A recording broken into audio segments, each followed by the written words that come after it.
Hello दोस्तों, मैं आपकी राधिका। आप सभी को मेरा बंधन अभिनंदन सादर प्रणाम।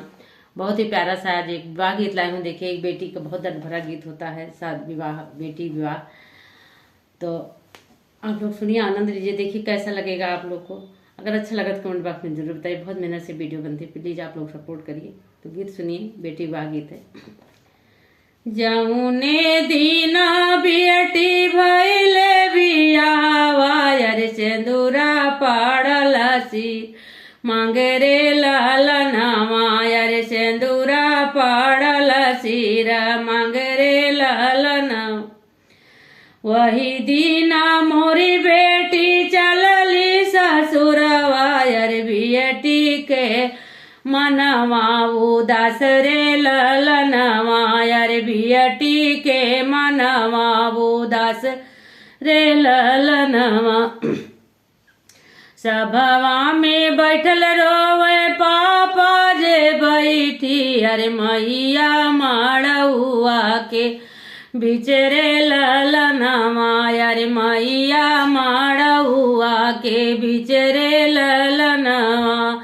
सभवा में बैठल पापा जेरुआ अरे मैया माड़ुआ के बिचरे ललनवा, यार मैया माड़ुआ के बिचरे ललनवा। दुआरा पे बैठल भैया जेरुआ अरे भाभी आंगनवा के बिचरे ललनवा, यार भाभी आंगनवा के बिचरे ललनवा। अपने पिया के घर जाओ रे बियटी, अरे हंसी खुशी रखो पारी वारे रे ललनवा, यारे हंसी खुशी रखो परिवार रे ललनवा। रुआ माई चाचा हो रुआ माई चाची, अरे रुआ माई बहिनी तो हर रे ललनवा, अरे रुआ माई बहिनी तो हर रे ललनवा। नहीं बोलै सुगना हो नहीं नाचै मोरवा, अरे नहीं करई मैना पुकार रे ललनवा, अरे नहीं करई मैना पुकार रे ललनवा।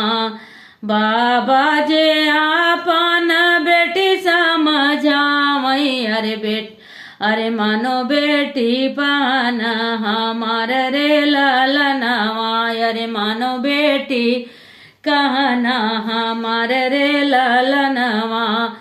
तोहरे न रोए बेटी फटत कर जवा, अरे हमसे रहियो ना जाई रे ललनवा, अरे हमसे रहियो ना जाई रे ललनवा। 6 महीना बेटी आनई अइबै, अरे फिर अइबू बाबा के देश रे ललनवा, अरे फिर अइबू बाबा के देश रे ललनवा। जौने दिना बेटी भइले बियावा, अरे सिंदूरा पड़ल सिर मांग रे ललनवा, अरे सिंदूरा पड़ल सिर मांग रे ललनवा। वही दीना बेटी